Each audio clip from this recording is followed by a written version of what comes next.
ating mga OIC Mayor, Vice Mayor, Councilors dito po sa Bangsamoro Autonomous Region ng Muslim Mindanao.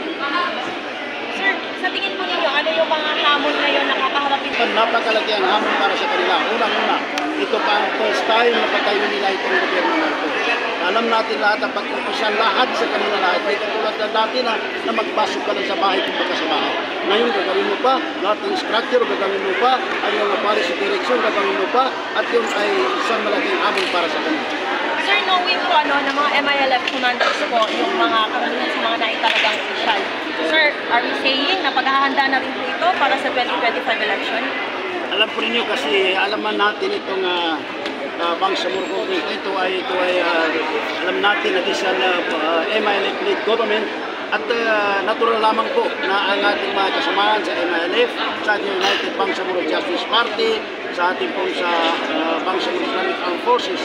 Dahil alam niyo, United Bangsamoro Justice Party ay nandiyan lahat ng agency ng MILF. At ito ay sabihin natin sa hindi, ay nandito na tayo sa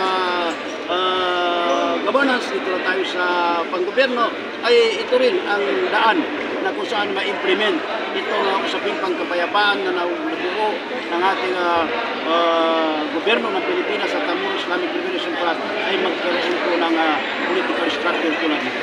Sir, we all know na hindi pa po fix yung budget po ng mga 8 munisipyo. What will be the counterpart po ng inyong pamunuan?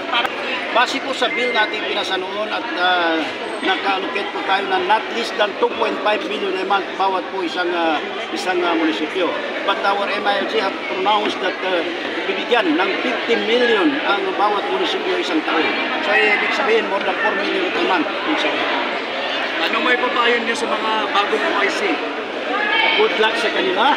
Pagbutihin nila dahil hindi biro yung oath of moral governance. Alam po ninyo, para kang nangako na pinangako mo sa Allah subhanahu wa ta'ala, gagawin mo ang lahat para po sa ikabubuti. Yun ang pinakamabigat na sumpa, yung panunumpa itong oath of moral governance. Thank you.